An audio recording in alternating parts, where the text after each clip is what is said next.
Saudara, saat ketergantungan impor bahan pangan Indonesia masih tinggi, masih relevankah food station ini? Kompas Bisnis sudah bersama dengan Kudori, pengamat pertanian dari Asosiasi Ekonomi Politik Indonesia. Selamat pagi Pak Kudori. Pagi Mbak Glenis. Ya, inilah jadi sorotan food estate atau lumbung pangan. Sebenarnya sudah ada sejak tahun 90-an, bahkan mungkin lebih lama lagi. Semangatnya baik nih Pak ya untuk ketahanan pangan di tengah krisis iklim. Namun faktanya belum banyak membuahkan hasil konkret dan juga Betul. banyak kendala. Nah, sebenarnya Betul. bagaimana sih Pak cara kerja food estate dan bagaimana efektivitasnya? Ya, sejauh ini agak sulit untuk menilai ya, karena sebetulnya kalau kita tarik ke belakang ya, sebetulnya food estate itu bukan hal baru. Sejak tahun 70-an, waktu itu namanya rice estate gitu ya. Yang besar itu tahun 90-an, zaman Orde Baru, yang membuka lahan sawah berbasis lahan gambut ya, 1 juta hektar. Dilanjutkan lagi zaman pemerintahan SBY, dilanjutkan lagi zaman Pak Jokowi. Tapi kalau ditanya apakah ada catatan keberhasilannya, kecil, sangat-sangat kecil. Hanya 0, sekian persen gitu ya, jadi kecil. Nah, memang yang menjadi pertanyaan adalah bagaimana food estate ini didesain ya.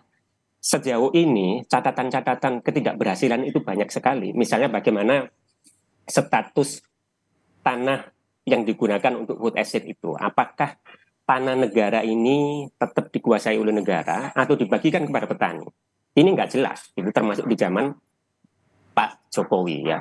Bagaimana posisi petani atau warga dalam kerangka food estate? Ini juga tidak begitu jelas gitu ya. Yang berikutnya adalah bagaimana model korporasi petani yang didengung-dengungkan sejak tahun 2020-an itu dalam food estate. Ini juga tidak begitu jelas gitu. Yang tidak kalah penting adalah bagaimana pemenuhan tenaga kerja.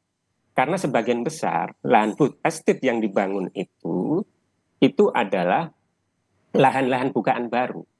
Yang untuk mengerjakan itu pasti butuh tenaga kerja. Ini didatangkan dari mana? Itu jadi persoalan, Pak. Gitu ya. Jadi, nah, buat saya food estate sebetulnya kalau ditanya apakah relevan atau tidak, setidaknya ada 2 hal ya.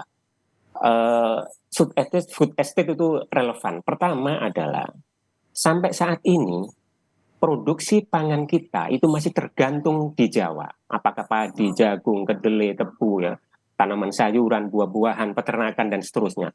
Andil Jawa itu lebih dari 50%. Nah, food estate yang dibangun di luar Jawa itu satu ya, sebagai bagian dari upaya untuk mengalihkan basis produksi pangan dari Jawa ke luar Jawa. Karena Jawa itu basis pembangunan yang pasti butuh lahan dan itu tercermin dari konversi lahan yang sangat-sangat besar.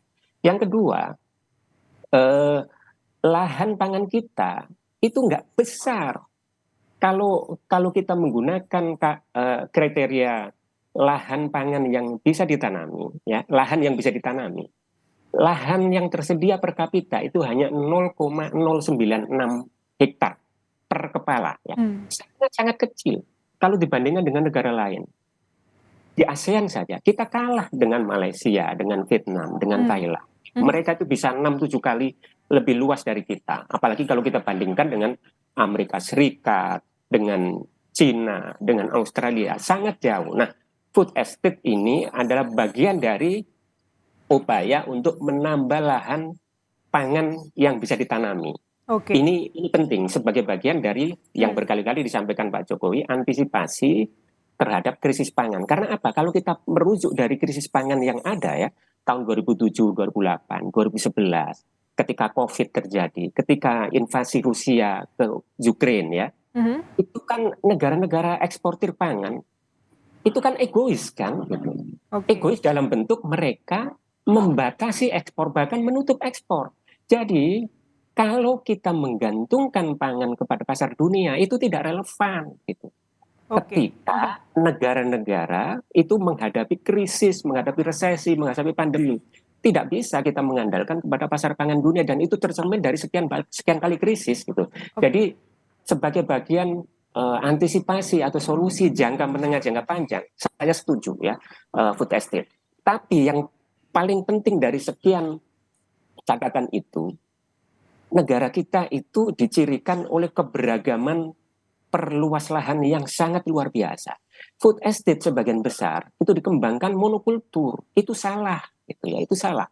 Karena kalau dikembangkan monokultur itu sangat rentan satu. Yang kedua, menyalahi keberagaman yang ada di bumi pertiwi kita. Gitu. Jadi sebetulnya food estate karena kita memang ditakdirkan negeri yang sangat beragam plasma nutfah, mestinya dikembangkan juga tidak monokultur, gitu, tapi polikultur gitu ya. Oke, Pak Kudori, maaf saya potong. Ini terkait dengan efektivitasnya. Sebenarnya seberapa besar sih Pak food estate ini memenuhi kebutuhan pangan di dalam negeri? Atau adakah negara-negara lain yang berhasil mempraktekkan food estate ini Pak?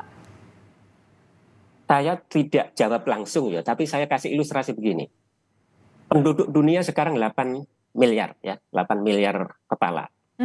Dari 8 miliar kepala ini, sistem pangan itu ada dua yang menopang kebutuhan pangan. Pertama adalah jejaring pangan petani.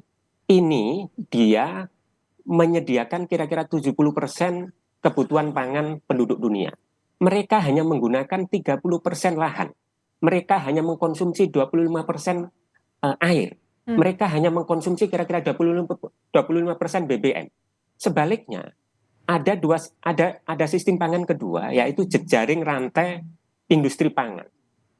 Rantai industri pangan ini ditekuni oleh perusahaan-perusahaan transnasional seperti Syngenta, Monsanto, Bayer, ya, yang itu perusahaan-perusahaan transnasional beroperasi lintas negara. Mereka ini hanya menyediakan kira-kira 30% dari kebutuhan pangan dunia, tapi menggunakan kira-kira 70%, bahkan 80% catatan-catatan yang ada itu, bahkan 80% lahan yang ada di dunia. Mengkonsumsi 80% BBM, mengkonsumsi 80% air. Jadi boros. Kalau kita merujuk dari situ, jadi sebetulnya sampai hari ini pangan kita termasuk di Indonesia itu disediakan oleh petani kecil. Nah, Pak, Itulah yang memasok itu. terkait dengan food estate ini seperti apa Pak? Tadi kan Bapak bilang ada bukaan lahan baru, tentu ini masih membutuhkan waktu. Presiden juga singgung tak semudah yang dibayangkan. Betul. Ada juga risiko krisis pangan yang mengintai. Betul. Ada konflik geopolitik yang masih terus membayangi dunia. Jadi masih relevankah food estate ini di bawah pemerintahan atau di bawah komando Kementerian Pertahanan? Mungkin penjelasannya gini. Jadi kalau kita rujuk dari sejak awal ya, di Mei Juni 2020 ada dua leading menteri kementerian ya yang membawahi food estate. Pertama Kementerian Pertanian. Yang kedua Kementerian Pertahanan. Memang banyak kritik pada waktu itu. Tapi kalau kita ikuti sampai yang terakhir ya, Kementerian Pertahanan sudah buka. Tadi dijelaskan di pemberitaan itu, udah buka lahan bukaan baru dari hutan gitu. Tapi dalam perjalanannya kan anggarannya tidak turun. Itu yang membuat lahan bukaan baru sudah kadung dibuka, akhirnya tidak bisa diteruskan. Itu menjadi persoalan lingkungan. Mungkin itu kritik Pak Sekjen ya, Pak Sekjen PDIP. Nah yang kedua, yang dikerjakan oleh Kementerian Pertanian. Kementerian Pertanian setahu saya itu mengerjakan yang di Kalimantan Tengah, bekas lahan gambut 1 juta hektar. Ini relatif sudah jadi karena dibuka tahun 90-an ya gitu. Dan di sana itu petani-petani transmigran yang didatangkan pada waktu itu sudah generasi kedua. Mereka sudah relatif bisa beradaptasi, mereka sudah relatif bisa menyesuaikan dengan kondisi lingkungan, kondisi ekologi, kondisi iklim dan cuaca gitu. Dan mereka sudah punya kearifan lokal yang relatif bisa beradaptasi dengan kondisi lingkungan, berbeda dengan lahan-lahan bukaan baru seperti di Hubang Hasundutan ya, yang di Sumatera ya, yang itu relatif gagal. Jadi mungkin ilustrasinya gini, kira-kira butuh waktu berapa tahun ya? Mungkin ilustrasinya gini, untuk membangun ekosistem sawah yang stabil itu butuh waktu 3-4 tahun. Jadi untuk membangun lahan food estate, apalagi lahan bukaan baru, pasti butuh waktu. Pasti butuh teknologi yang berbeda, pasti butuh pendampingan yang intens. Apalagi kita tahu lahan-lahan bukaan baru itu kan lahan-lahan kelas 2, kelas 3, bahkan kelas 4 yang tingkat kesuburannya sangat jauh kalau dibandingkan dengan yang di Jawa. Lantas Pak Kudori, apa nih solusi lain untuk mencapai ketahanan pangan selain lewat food estate? Padahal kita juga masih sangat bergantung dengan impor bahan pangan khususnya. Dalam jangka pendek, karena ini program strategis nasional ya, kalau kita lihat eh, dari data-data yang ada, ini kan ditargetkan sampai 2024 ya, Hmm, program yang multi years gitu. Dan kalau kita baca apa yang disampaikan Pak Jokowi di tanggal 16 Agustus kemarin, itu dianggarkan lagi food estate itu di APBN ya, gitu ya. Walaupun tidak disebutkan berapa gitu ya, di RAPBN 2024. Nah, karena ini dilanjutkan, menurut saya harus betul-betul didesain dengan baik. Karena kalau kita kaitkan dengan audit BPK terhadap food estate ini kan salah satu kesimpulan penting dari audit BPK itu adalah food estate itu salah sejak perencanaan. Gitu. hmm. Jadi kalau salah sejak perencanaan berarti eksekusinya pasti akan salah. Jadi saya kira harus didesain ulang bagaimana ini di lapangan tadi itu bagaimana status tanahnya, bagaimana status petaninya, bagaimana petani terlibat di situ, bagaimana sistem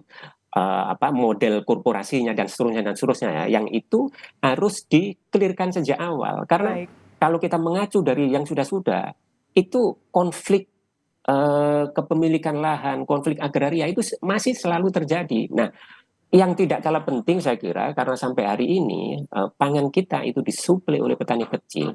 Ini justru yang harus dioptimalkan gitu. Baik. Termasuk memberdayakan, mengoptimalkan lahan-lahan sawah yang Mhm. sebetulnya sudah ada, yang itu kalau kita push dengan teknologi yang bagus gitu ya, potensi untuk menaikkan produksi masih sangat ada, 25 sampai 30% masih sangat ada gitu. Baik. Selain food estate ini diproyeksikan sebagai solusi jangka menengah jangka panjang gitu. Jangan seperti orang jual apa pisang goreng gitu ya, jadi goreng langsung bisa menghasilkan, nggak begitu. Food estate pasti Oke. butuh waktu. Baik, tentu ini jadi PR juga ya di kepemimpinan Pak Jokowi tinggal beberapa bulan lagi untuk mampukah meredesain dari food estate ini atau juga mencari solusi lain bagaimana mengatasi ketahanan pangan untuk masa yang berikutnya. Terima kasih Pak Hudori, pengamat pertanian dari Terima kasih. Asosiasi Ekonomi dan Politik Indonesia telah bergabung dalam Kompas Bisnis.